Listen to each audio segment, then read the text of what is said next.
A few years ago, some of our Royce and Brinkmeyer staff participated in the One Winter Night event to fund See You at Home. Participating in this event, which entailed sleeping in a box on a cold February night, was eye-opening, and it gave us a greater understanding of the plight of the homeless population in Champaign-Urbana, and told us what we already knew, that the need to help this community is great.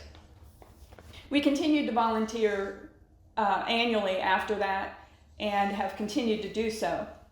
Last year, we were lucky enough to extend this into a rent credit program and invited our residents in to help fund this program. This was done through a series of rent credits that we offered our residents, and they could make a choice as to what they wanted to do. They could take that rent credit and use it against their rent, or they could donate that rent credit, and Royce and Brinkmeyer would offer a dollar for dollar match on their donation. Yes. And our residents came out in force, and we were able to raise $15,650 with what they gave and what we matched. I'm here today with Rob Dalhaus, the Director of Development and Community Outreach for See You at Home, to talk about what See You at Home is, how it helps, who it helps, and how you, our Royce and Brinkmeyer residents, can help too. Rob, thank you for coming in today. It is my pleasure. Thank you for having me. It's good to see you again. I have a few questions that help shed light on the good works of See You at Home and how we can join forces on helping you to continue this work, this serving of the homeless community. What is See You at Home? It's a good question. You know, I think when you start thinking about what See You at Home is, you have to go back to the beginning. And so just briefly, you know, when our founder had this idea for See You at Home, she was actually out on the canteen run as part of the Salvation Army program, volunteering for them. This was back in 2010, and had an interaction with a couple of the folks on the street, or friends without an address. And while they were offering blankets and coats and those kinds of things, you know, then the group there would offer to pray for those men and women. And after that, those men that were there standing there, they said, hey, you know, it's really cold. Can we pray for you? And so that moment really kind of birthed this idea of See You at Home, that these men and women that we get the privilege of working with on a daily basis are not just the homeless, you know, not just that standard stereotypical drunk, alcoholic, bum, lazy, all those really negative stereotypes that come when you think of somebody in a homeless situation, right? And so there's this idea that we get to have a relationship with these men and women. It's a two-way, it's give and take. They get to bless us just as much as we get to bless them. That's awesome. And so what that's evolved into over the years is now a thriving, still small, but a very thriving not-for-profit that's been around for about 11 years. We have transitional housing as part of our programming. We have street outreach that we do. We have a partnership with the township office where we offer a work program for those men and women. We have a daytime drop-in center that's open 5 days a week. We have overnight emergency shelters that we operate, and actually working with a lot of community partners this winter to expand those emergency shelter services so that no matter what the situation is, everybody can have a place to go when the temperatures are bitter cold. Sure. And so that's just kind of an overview of what See You at Home is, and really kind of the why we do what we do. We really want to focus on these men and women as individuals that can add something to society, that have purpose, and help them understand that purpose. Sure. Can you tell us stories about anybody that you have served? Do you have any stories that you could share? Oh, absolutely. So there's a couple that come to mind. It's been 2 or 3 years ago now. We had a young female came to the doors of our drop-in center right before we opened for the day. And she was actually coming with her significant other at the time, a male that she was with.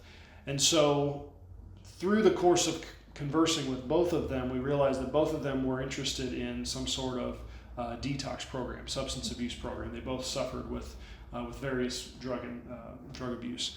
And so we were able to work with both of them kind of separately, because we realized that maybe this wasn't the most healthy relationship also. And sometimes that's the biggest thing, is making sure, okay, how can we help you focus on you on an individual level. What really struck me about that one, with that story, is as we were working with this lady, it came out that not only was she struggling with substance abuse, but she was pregnant. And so now it was a matter of, okay, how can we get you to the hospital to make sure you have the medical treatment you need to make sure that your baby is okay, and then going on down the line. Well, then through further conversation, we also, not only is she pregnant, but she's pregnant with twins. And so now you can imagine, we talk a lot about being able to affect this generation and that person right in front of us. Now it's on another level. Now we're talking about future generations. Now we're talking about a couple babies who, at this point are struggling arguably just as much as the mother with the substances. Long story short, we were able to help her get into a local hospital, get into a kind of a medical detox, making sure that she was okay medically, and then on to a long-term treatment facility. And she actually texted one of our staff several months later a picture of her 2 healthy babies that she had. And so that's one I always hold on to, because again, it wasn't just helping that one lady really work through her struggles, but also a couple babies. So sure. That's a big one that I like to hold on to. Another one that I love to share, had a gentleman come to my door, my office one day, and we've been working with this guy for a long time, several years. He used to hang out actually down in front of Cafe Kopi, drinking almost all day. And so it was just constant interaction. Hey, just checking in on you, seeing how you're doing. And he was never ready to accept that change until one day he reaches out and says, hey, I can't do this anymore. I need help. And so one of our staff was able to help him, again, get to a short-term detox facility, onto a longer-term treatment facility. He actually came into our transitional housing program. Long story in there, but eventually got himself to his own apartment, which was amazing. And so he comes to my office door one day and he's like, hey, Rob, do you have a second? And if any of you have ever been really, really busy, and somebody's like, do you have a second? Like, do I really have a second? But something told me, I'm like, I should take a few minutes to talk to this guy. And so he's like, Rob, you will never believe what I got to do today. And he starts telling me the story. He's at the store and he's buying this stuff on his own. He's got his own place, got a little bit of income coming in. And he's like, Rob, I got to go and I got to buy my own toilet paper today. Now, for most of us, that's not an exciting thing, right? You just go to the store, you buy the toilet paper, and you're done. But for this guy in his mid-50s and all of the programs he had been in, the different jail stints that he had, he had never actually purchased his own toilet paper. So that's another one of those stories where people have these high goals. They want their own apartment. They want to reconnect with family. They want to break loose of addiction and that kind of stuff. And then for some people, it's like, I just want to feel those simple things in life that are normal. And so those are 2 stories that I love sharing because it's it's things that keep us going throughout the day. Sure. The reach really is magnificent. When you get to participate in this, you get to really feel it and see it firsthand, and it's truly amazing. Why is this partnership so important? I think there's several reasons. I think that, Royce and Brinkmeyer, obviously with housing, with apartments, you get the privilege of putting a roof over people's head, right? Giving them incredible accommodations that they can come home to every day, for lack of a better term. And so that's really one of the things that we're trying to do. We're trying to help those individuals in need find that home feeling, and whatever that might be. Again, for each person it's different. Maybe it's just reconnecting with family and having a place to stay as you move on to the next step, or maybe it is getting your own apartment. Maybe it's getting a mortgage on a home or something like that.